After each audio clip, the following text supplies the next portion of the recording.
three mere mortals discover their ability to create entire universes with their minds alone. Upon discovering their abilities, these three, gods if you will, join forces to create the Dark and Stormy Nights, a supercharged team of creatives with the aim of helping artists and writers around the world while combating the forces of boredom and mundanity. They are the Dark and Stormy Nights. All right, welcome back to the Dark and Stormy Nights. This is Loki, And this is Tyr. and we are going to be planning today. So, what chapter are we on? 6. We're going to be planning chapter 6. Okay, so when last we left our intrepid heroes, they were getting in the car with Hopping in a car with Rowan. Rowan. I'm not sure if we said that right in the last episode. I think we did. Okay. It's We accidentally planned 3 female characters with an R-sounding name. right. So And the it gets girlfriend is Ren. The bounty hunter Stimpy. is Oh, no. the bounty hunter / bad guy is Raina. Right. And, well, technically she's Annalise, but she's currently impersonating Raina. And the sidekick to Raina / Annalise is Rowan. Right. So, yeah, we've kind of made a mess of things. But that was an accident. We didn't plan to have We all did of them not. R In fact, I names. think each one of us, you, I, and Odin, all picked one of those names. Right. So yeah, that was completely unintentional. And so now it's screwing us up. Yep. But that's okay. We'll make it. We'll go back and double check everything before we put it in print. So, all right. So they're to start the chapter 6, they're getting out of the car. To start chapter 6, yes. Essentially, we have that Rowan gave them a ride to the hospital. Eliot is hopping out of the car and basically says to Lee, "You coming?" And Lee says, "I'll catch up, kid." And he stays behind to have a conversation with Rowan. That we don't We're talk not about. going to see. Yeah.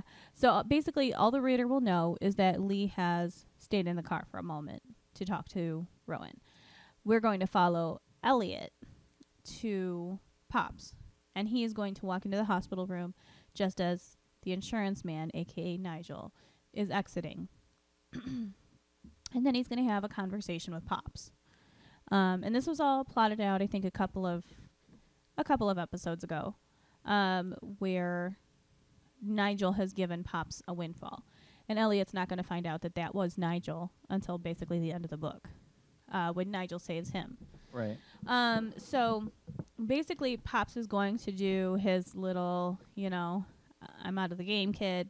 That was enough to retire on. I'm heading out of state. Yeah.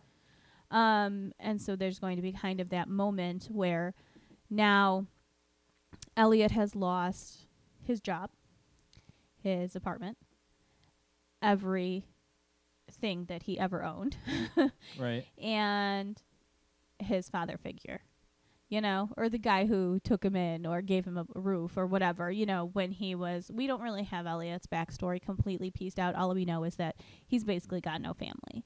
So Pops was his found family, and now he's basically losing that too. Right. And this is going to be that final push that leaves him with nothing of his old life and pushes him towards the life of a bounty hunter or a bounty hunter apprentice.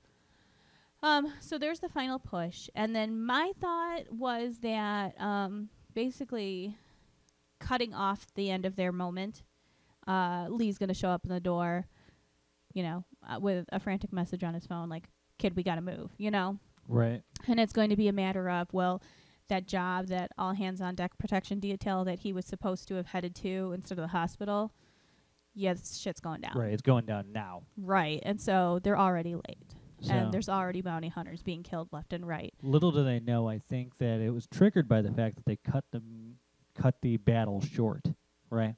So they were surrounded by the children that are used in this fight, right now.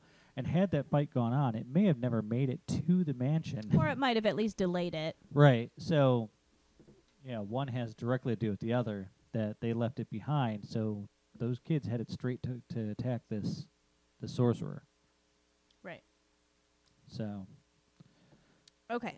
So from there, so you've had your basically you've had your little hospital scene, which really I don't think needs to take up too much time. You know, you have the conversation. What needs to be said is said. Have the realization that he's literally lost everything. And then have Lee show up and cut his, pity party short. And so I think from there, they steal a car? So I was thinking maybe it's a Corvette in a handicap spot without a placard. Ooh, I dig that. Yeah. Why are we taking this one? Because they'll think it's towed. That's a good idea. Yeah. Or you could make it another douche car. Whatever. Well, if it's a 90s Corvette, it is a douche car. I mean, I didn't realize that there was certain decades that were... Okay. But anyway, so basically, yeah. That's cool. They steal the car. They speed off to the... what is this? Another castle? Another estate? I don't know. It should be different, right? I don't think all the sorcerers have the same exact taste or anything. A lake house? Who knows? Could be cabin, but I mean, it has to be something expensive. cabins can be expensive. But I get your point. I mean, and this is supposed to be like in Ohio, right? Right. So I Well, was the one was a very Art Deco inner city mansion, right. right? So we might want to go. That's why I said lake house is something like expensive, like right on. That's true. Yeah. I mean, we do have those multi-million-dollar homes right on the Right. lake. Like that's So- literally the only thing I can think Yeah. of. That's Okay. So at the back is the lake itself, and yeah. man, everybody would know what's going on right there. Man, it is wide open. So, Treed property. could just be glamored. Oh, that's a good So idea. nobody- yeah. It just looks. Oh, for sure. A so sorcerer normal. would have glamour everywhere. And then nobody notices the league of cars and men with machine guns there. That's funny. Yeah, I mean, you could literally have Eliot looking around, going, "There's nothing going on here," until they Right. like drive past the glamour or whatever. So yeah, you pass through it, and Like it's just this peaceful, like expensive neighborhood, and Elliot's like, "I don't see anything," and Lee's like, "Yeah, give it a second, kid," and then he pulls through right. Yeah, onto the property and crosses over. I don't think it's completely Crosses different over either, the but illusion. it's like the house looks the same. The and- house is the same, but yeah, everything happening within the house. but yeah, there's like magic shit going off, machine gun Like fire. yeah, it looks like a war zone. Like there's literally like magic grenades being lobbed back and forth. I wonder why cops never show up to these things, and here we go. Right, exactly. So yeah, he have it like 1 second it just looks like a peaceful neighborhood, and the next second he passes through the illusion. you know? Right. So that's cool. Okay, and so then we basically wanted it to be that they're too late, right? Yeah, I So think how's it's the fight gonna kind of take place at this point? What do you want to? well, I don't know. include? I think that they were thinking one thing would happen, they got attacked another way, like they were ambushed. Like they knew the attack was happening.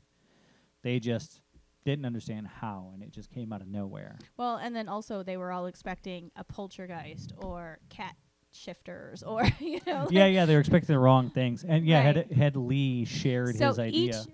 each bounty hunter is equipped for something other than what is actually happening, you Right. know, like The nip is having no effect. oh my god. That's hilarious. But yeah, basically, the girl who was expecting a poltergeist has salt and whatever. Right. Like Yeah, so she's firing her shotgun iron. full of salt at it Right. and holding up a cross and stuff, and it's doing. And they're like, they're not poltergeists. No shit. So yeah, like basically they're all ill-equipped because they all had their own theories and they were all wrong. So yeah, there's a lot of fighting. And the only thing is that I really do think that we should let Rick live through this one, just because his car was left in the middle of a street, and I think that having to get it out of impound is kind of hilarious. Yeah, I'm not sure he would know it yet, though. No, not yet. But I'm saying But I down think- the road, like. Down the road, he just comes after Lee, like, I had to pay $500 Well, to he get my might car even out come of at him impound. now and be like, "Where'd you leave my fucking car, you idiot?" And he'd be like, "Somewhere on St. Clair and 6th." And so I think that aside from that we do need to have some of these bounty hunters die. Like, I don't think that they can all make it through. Oh a no, fight definitely this not. epic. Yeah. No. Okay, so this is what, the third sorcerer that's died, right? One died before. the story, and then we had the other one die at the crime scene, where Lee and Eliot examined everything, and then now we're on a third sorcerer, which is enough for basically, the lines to be drawn as far as. I think this was going to be the last sorcerer that the changelings were affected by, right? And then we were moving on to Well, I think we're going to else. finish off the changelings in this one. I think we're just going to utterly destroy them. Right. So basically what we did was the Bodak raised the changelings and used them to go after the sorcerers that had wronged them. But we're on the third death now, I think, because we said one happened outside of the story, right? So that's the end of the sorcerers who went after them. Did we show that one happened before?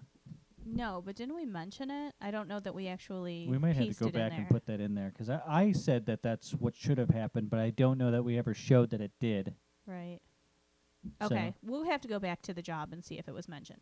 Anyway, and then so that's the end of that. But then we said that because it's not actually the changelings, it's the Bodak that's bringing things Right. in, that is going to move on to something else. And we had some other ideas for other people who had been risen by the Bodak to basically seek their revenge. Right, and we as don't well. have to do it now, but I was saying that it could have been somebody accused of being a witch that's raised Right, this time. and we mentioned or the asylum patient. And right, all that. yeah. So This yeah. could have actually been either it could have been the wife of a sorcerer who was Mhm. committed under nefarious circumstances, or even another sorcerer who was committed under nefarious circumstances to Mhm. get them out of the way, to take them off the Right. council, whatever. Just So- some sort of enemy or somebody they wanted to get rid Yeah, of. but it was a setup and it was bullshit. Right. So we have so basically that's going to start making it making it understood that the big bad that's coming after the sorcerers is not any one thing, but the one thing in common is that they're constantly coming after the Combine. And that's when things are going to start to piece together that they need to look past the changelings. They need to look past the wronged, like witches or the asylum patient or whatever. They need to look beyond that and see who's got the goal of taking out the Combine to find out what all these things have in common. Right. So basically we need to start laying that groundwork. And I think this is maybe the end of the changelings, and from there we move on to the next. Right. Yeah, Okay. but yeah, maybe before the end of this chapter we show that the Bodak is behind this. That I think at least a glimpse of the Bodak. yeah, maybe somebody just sees it, Right. Even if Lee has to look up what it is, to figure it out. But yeah, there's something Right. definitely horrific overlooking the battlefield and Right. disappeared the minute the battle was over. Okay. So like he's trying to get to it but can't get to it because of the battle or whatever, and by the time he makes it over there it's gone. Yeah. Okay. I like that. Well, remember, so we're saying this is a lake house, right? Right. So the Bodak might actually be like standing on the beach or something like that, Mhm. and Or on the water Yeah. where no one can get to it, sure. So But yeah, I like that. I think that we can work with all that. right. So All Okay. right. You want to come back after the break? We can. I need to type up some notes, so that's cool. Okay. Why my drippings will go? Because you were listening to the Dark and Stormy Nights podcast on iTunes, Google Play Music, or Podbean.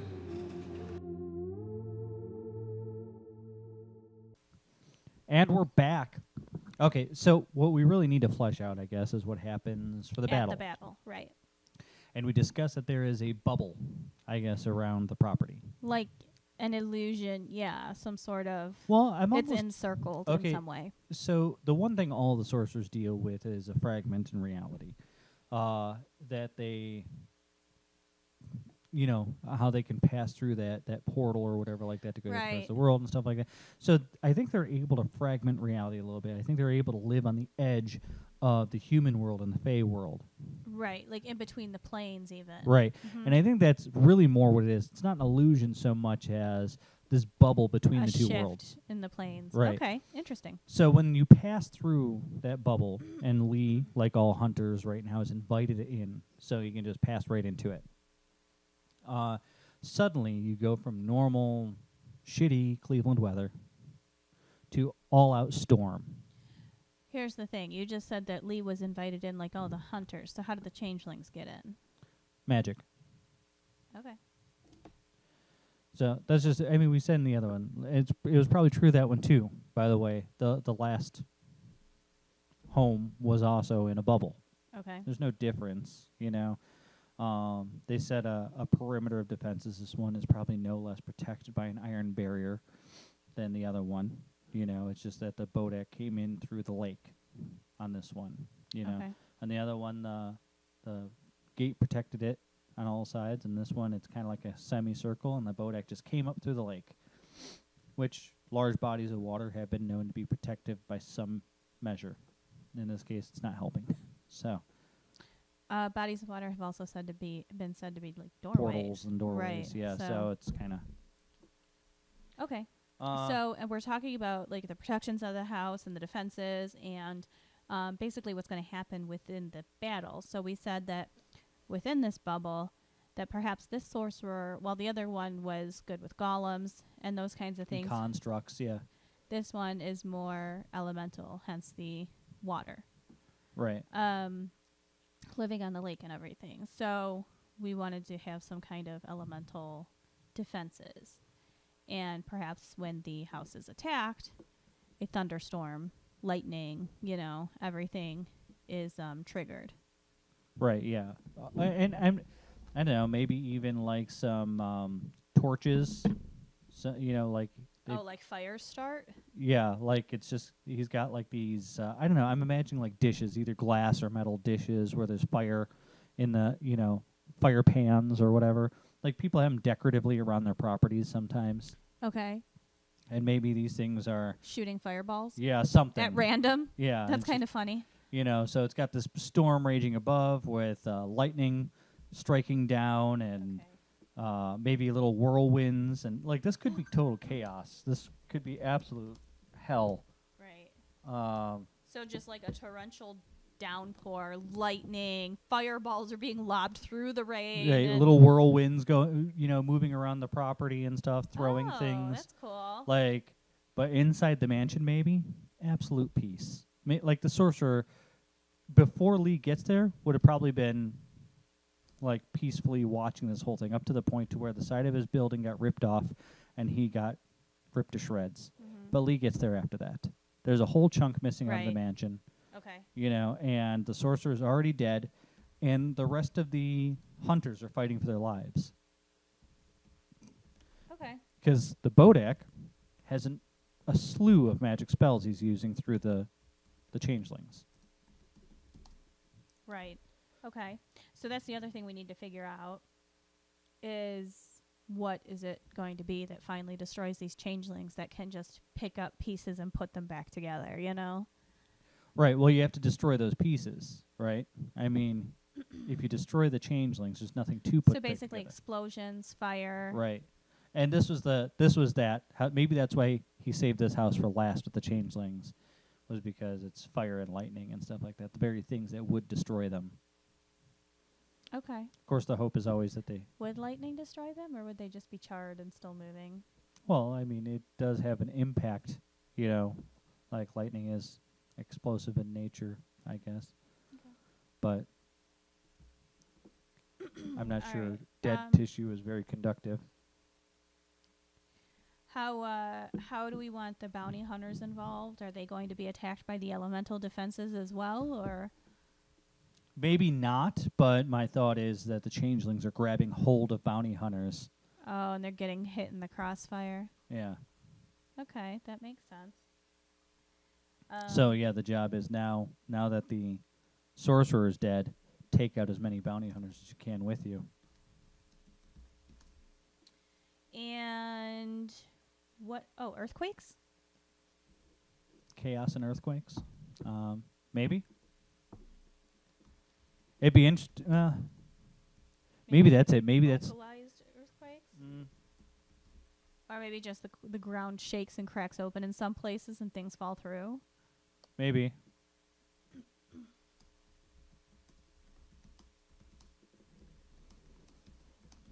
So yeah, I mean, elemental is definitely a lot to work with.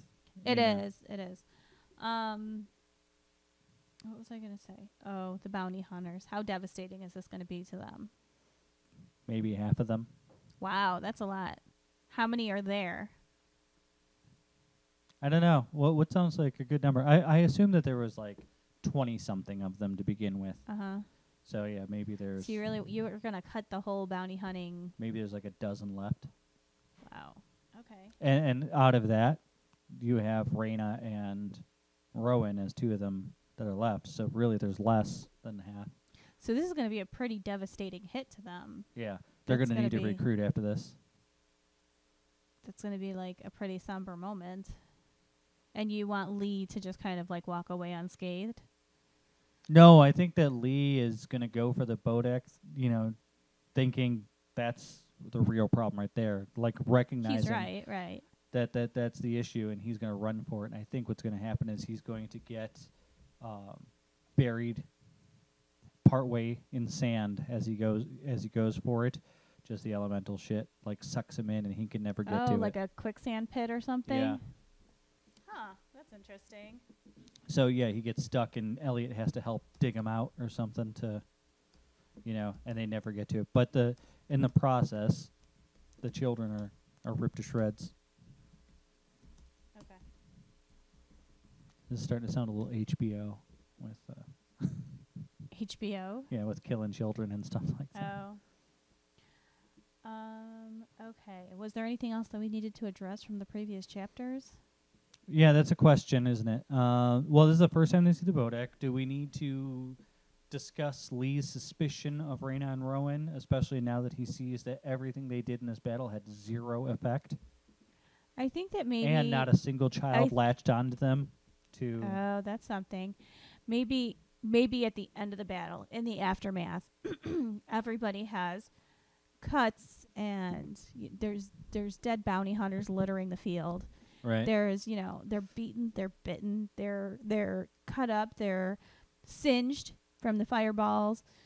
They're all a hot mess. Like whoever is left didn't come out of it unharmed. Right. But Raina did. Right. And so like maybe that's something else that you don't want to really necessarily call out Lee's suspicion of her, but you want him to notice that she's unscathed. Well, how much longer do we need her to go unnoticed? I think she needs to go unnoticed for at least another one of these risen undead or two. Okay. And, maybe then the suspicions. Like because it is kind of almost a crime mystery kind of story, like you need to be piecing in the clues so that your reader can figure it out. Like right now we're only on chapter 6 that we're plotting. So you don't want to reveal Raina until further in, but you want to give your reader enough little hints to start picking up on, well, there's a reason that they're listing that, Do you want to maybe have Lee pass out at the end of this or something because of that bite? I don't know, because I'm thinking at this point a lot of the bounty hunters have bites. Yeah, but a lot of those bounty hunters are dead. True. So you want Eliot to have to grab the reins and take Lee to the underground to get fixed. To the bazaar. Yeah. We could, and then that'll be the next chapter is Eliot playing hero, and that's the other thing you need to address in this one. With the children, Eliot was freaking the frick out. Right. And now he's in a full-on battle. That's true, yeah. Eliot might be very hesitant at first. And then be forced to. But I think part of the glamour or the magics on this shows these things for what they are. Yeah. I don't think that there is any illusion. No, there won't be any illusion on them anymore. I think that the hesitation will still be there at first. But I think that it's when it comes down to him or Lee or even Rowan versus them. But I don't think they're going to attack Rowan, so maybe not. I think that he's going to have to find some way, even if it's a creative way, to keep them from attacking. Right. When it comes down to it. And then ultimately a lot of his time is probably going to be spent saving Lee from the sandpit. Yeah. Well, yeah, I was thinking he digs him out. The infection is spreading up his leg or something like that. Like there's these black veining or something like that that's going up his leg. Mm-hmm. And that finally knocks Lee out. So in the next chapter, he might have to save Lee. Well, you don't want to knock Lee out before he has a chance to see the aftermath. Right, no, I'm saying he gets dug out first and everything. He sees all the dead bodies. The fight is over. The changelings are gone. but he needs to notice that everybody else looks like they're exhausted and fucked up, except for Raina. Well, and I was thinking maybe he's on the verge of saying something like, why the hell are you? And then just kind of passes out. Okay, you could do that. All the rest of us are fucked up, but you. And then. Or just maybe a snarky comment about, looks like you made it out okay, or something Right, like that. something, yeah. Yeah. So, yeah, and then maybe later on, Eliot might question, what did you mean by that?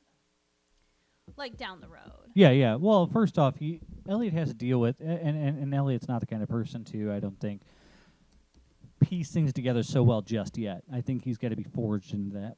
But at the moment, he's going to deal with what's at hand. So what's at hand is going to be trying to get Lee out of there. But I don't think we end with. I think we end with Lee maybe passing out.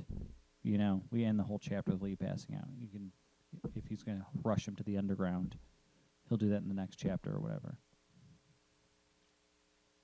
Okay, so you want in the next chapter where Eliot